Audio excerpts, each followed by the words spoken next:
By the side of a wood, in a country a long way off, ran a fine stream of water, and upon the stream there stood a mill. The miller's house was close by, and the miller, you must know, had a very beautiful daughter. She was, moreover, very shrewd and clever, and the miller was so proud of her that he one day told the king of the land, who used to come and hunt in the wood, that his daughter could spin gold out of straw. Now this king was very fond of money, and when he heard the miller's boast, his greediness was raised, and he sent for the girl to be brought before him. Then he led her to a chamber in his palace, where there was a great heap of straw, and gave her a spinning-wheel, and said, "All this must be spun into gold before morning, as you love your life." It was in vain that the poor maiden said that it was only a silly boast of her father, for that she could do no such thing as spin straw into gold. The chamber door was locked, and she was left alone. She sat down in one corner of the room, and began to bewail her hard fate. But suddenly the door opened, and a droll-looking little man hobbled in, and said, "Good morrow to you, my good lass. What are you weeping for?" "Alas," said she, "I must spin this straw into gold, and I know not how." "What will you give me," said the hobgoblin, "to do it for you?" "My necklace," replied the maiden. He took her at her word, and sat himself down to the wheel, and whistled and sang, "Round about, lo and behold, reel away, straw into gold." And round about the wheel went merrily. The work was quickly done, and the straw was all spun into gold.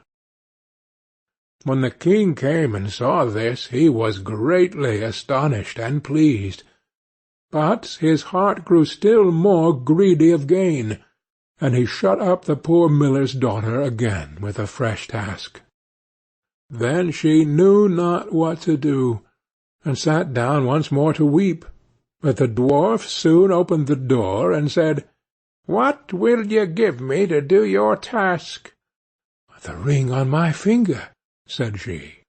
So her little friend took the ring, and began to work at the wheel again, and whistled and sang, "Round about, lo and behold, reel away, straw into gold." Till long before morning all was done again. The king was greatly delighted to see all this glittering treasure, but still he had not enough. So he took the miller's daughter to a yet larger heap, and said, "All this must be spun to-night, and if it is, you shall be my queen." As soon as she was alone, that dwarf came in, and said, "What will you give me to spin gold for you this third time?" "I have nothing left," said she. "Then say you will give me," said the little man, "the first little child that you may have when you are queen." "That may never be," thought the miller's daughter, and as she knew no other way to get her task done, she said she would do what he asked. Round went the wheel again to the old song, and the manikin once more spun the heap into gold.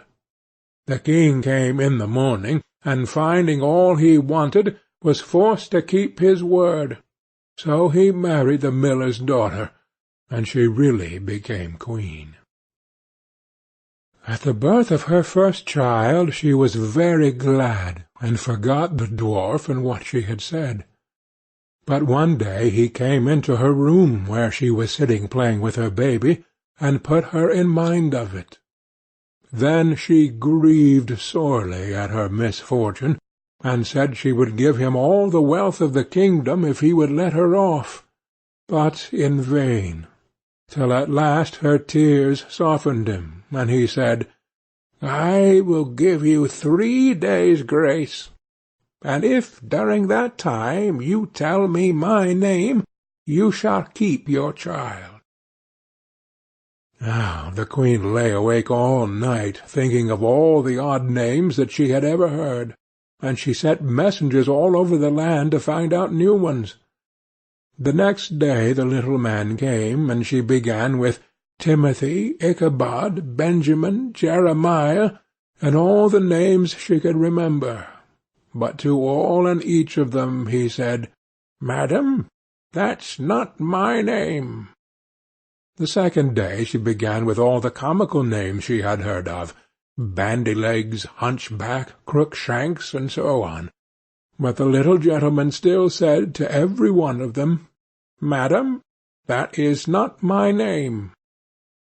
The third day one of the messengers came back and said, "I have travelled 2 days without hearing of any other names, but yesterday, as I was climbing a high hill, among the trees of the forest where the fox and the hare bid each other good night, I saw a little hut, and before the hut burnt a fire, and round about the fire a funny little dwarf was dancing upon one leg and singing, 'Merrily the feast I'll make, to-day I'll brew, to-morrow bake, merrily I'll dance and sing, for next day will a stranger bring.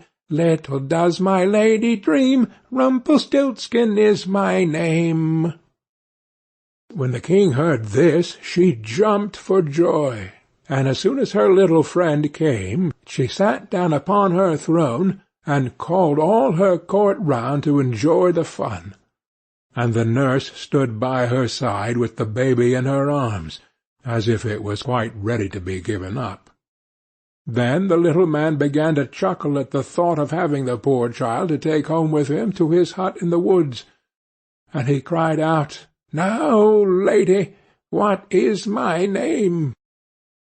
"Is it John?" asked she. "No, madam." "Is it Tom?" "No, madam." "Is it Jemmy?" "It is not." "Can your name be Rumpelstiltskin?" said the lady slyly. "Some witch told you that! Some witch told you that!" cried the little man, and dashed his right foot in a rage so deep into the floor that he was forced to lay hold of it with both hands to pull it out. Then he made the best of his way off, while the nurse laughed and the baby crowed, and all the court jeered at him for having had so much trouble for nothing, and said, "We wish you a very good morning and a merry feast, Mr. Rumpelstiltskin." End of Rumpelstiltskin.